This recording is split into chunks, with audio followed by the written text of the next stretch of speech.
Laging isaisip na maging kalmado sa daan. At lagi maging responsable sa mga eco-content sa social media. Yan ang ilan sa mga hinaing ng mga netizens sa nag-viral na enkwentro sa Zambales. Yana Motovlog, hindi sumipot sa show cause order ng Land Transportation Office. Si Aliana Marie Aguinaldo o mas kilala bilang Motovlog, ay nag-viral sa social media, dahil sa naging asal sa kalsada.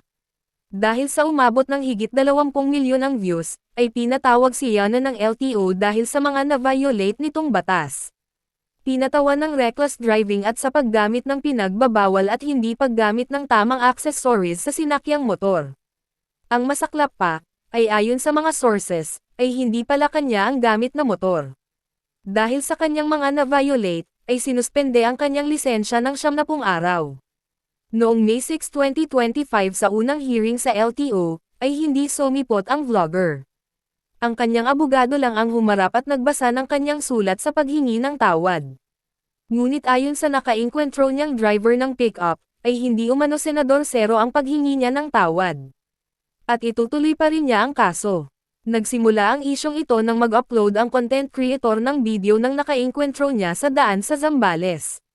Hindi tinakpan ni Yana ang mukha ng driver at ang plate number ng sasakyan. Ginawa pa itong content ng vlogger at binash ang driver ng Nissan Navara. Lumawak ang engagement ng naturang video dahil sa mga naging reaksyon ng mga netizens. May kampi sa vlogger at nagbash din sa driver, ngunit mas marami ang nagalit dahil sa maling ginawa ng content creator. Ang kapatid ng pick-up driver ay kumontak sa vlogger para ipabora ang video pero deadma lang si Yana.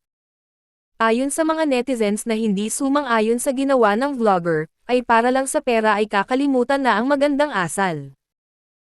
Ayon sa isang content creator ay ang nag-viral na video ay may income na humigit kumulang na $4,000 o 200,000 piso.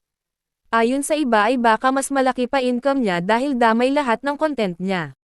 Maraming na-curious at pinanood kahit iba niyang content. Dahil ayaw borahin ni Yana ang video, marami ang nag-report sa naturang content dahil hindi umano ito mabuting ehemplo at napakayabang ng vlogger pero wa-epek.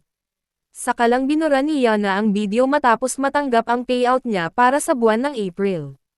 Pinagtawanan naman ito ng mga netizens at ginawa pang meme ang kanyang mga sagot na "You tell me at I can afford legal fees, I hope they can." Sa sitwasyon na kinakaharap ng vlogger ay mas lalong dumami ang kanyang followers. Nasa estimated na 50,000 na ang nag-follow sa kanya matapos mag-viral ang video. Ayon sa driver ng pick-up ay inakala niyang lalaki ang rider pero noong nalaman niyang babae, mas lalo siyang kumalma at umalis na lang ito. Ang hindi niya nagustuhan ay hinintay pa siya sa tulay, at hindi kumpleto ang ipinakita na video. Ayaw umano magpakita ni Yana dahil takot siya para sa sariling kaligtasan dahil sa mga nagalit sa kanya. Ang leksyon dito ay dapat wag nang ipilit ang karapatan, at laging mahinahon sa daan. Ano kaya ang kahahantungan sa isyong ito? Comment down below.